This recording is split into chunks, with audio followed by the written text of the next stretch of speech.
جو بظاہر تو ٹاپک میرا فردوس جمال کا ہے، لیکن ہر مرد اسے سفر کر رہا ہے اور شاید اسے ایکسپریس نہیں کرنا آتا کہ اس کے ساتھ ہو کیا رہا ہے، وہ میں آپ کو بیان کرتا ہوں۔ بحیثیت باپ اور بحیثیت خاوند جب ایک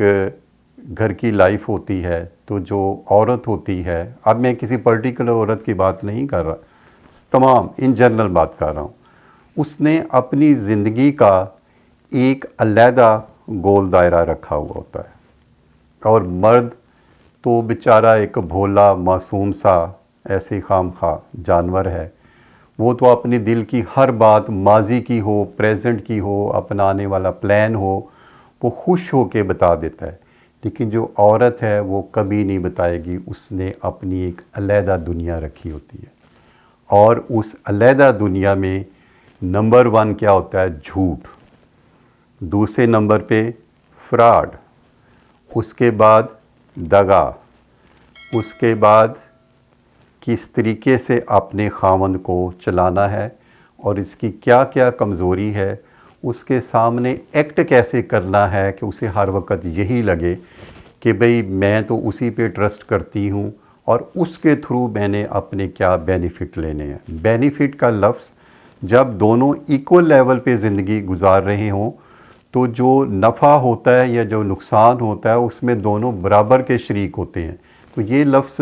نفع، نقصان یا بینیفٹ والا تو میاں بیوی میں آنا ہی نہیں چاہیے،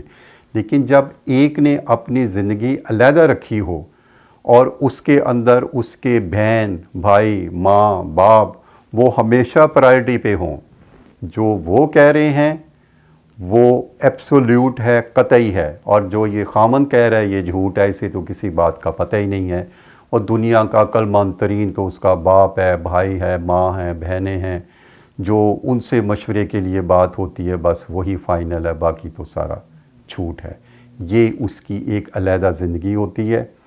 اور وہ اس میں کبھی کسی کو شیئر نہیں کرنے دیتی، نہ وہ کبھی کسی کو بتاتی ہے۔ مرد بیچارہ اسی انداز میں ساتھ ساتھ چلتا رہتا ہے، اسے پوری زندگی پتہ نہیں چلتا، بلکہ یہ جو میں آج بات کر رہا ہوں اس کو بھی کافی لوگ یقین نہیں کریں گے، وہ یہی سمجھتے ہیں کہ ہمارا جو ساتھ ہے، اللہ کرے اچھا ہی ساتھ ہو، وہ بالکل ٹرسٹفل ہے اور بالکل ٹھیک ٹھاک ہے اور کوئی کسی قسم کی کوئی جھوٹ والی بات نہیں ہے۔ اللہ کرے میں غلط ہوں، لیکن میں جو کہہ رہا ہوں یہ اگر کسی کی زندگی میں کوئی ایسا پوائنٹ آئے، کوئی ٹرننگ جس میں آپ کو یہ پتہ چلے کہ آپ کے ساتھ کتنے کتنے بڑے جھوٹ بولے گئے، کتنی بڑی مکاریاں کی گئیں آپ کی اپنے گھر کی طرف سے، تو آپ کو یقین نہیں آئے گا کہ اس طرح بھی ہوتا ہے، اس طرح بھی چالاکیاں ہوتی ہیں، اس طرح بھی معصوم جو شکلوں والی ہیں وہ آپ کو اس طرح اندر اندر سے نچا رہی ہیں۔ خیر، تو جب کسی مرد کو اس بات کا پتہ چل جاتا ہے کہ یہ تو ڈیسیو ہوا ہے، تو اس کے بعد پھر دوبارہ وہ چانس نہیں دیتا، بلکہ اپنی ماضی کی ساری زندگی پہ وہ ریگریٹ کرتا ہے کہ یہ میں نے تو زندگی کا ایک لمبا سپین 50، 60، 70 سال کی عمر والا کسی کو دے دیا اور اپنے بچوں کو، فیملی کو دے دیا، میں نے تو اپنے بارے میں غور ہی نہیں کیا، تو وہ پھر ایک مایوسی کے عالم میں چلا جاتا ہے۔ اب چونکہ بڑھاپا آ چکا ہوتا ہے، صحت بھی جواب دے چکی ہوتی ہے، ڈپینڈنسی میں وہ چلا جاتا ہے، تو وہ بیچارہ ڈرتا ہوا کچھ کھل کے اظہار بھی نہیں کر پاتا۔ ٹھیک جی،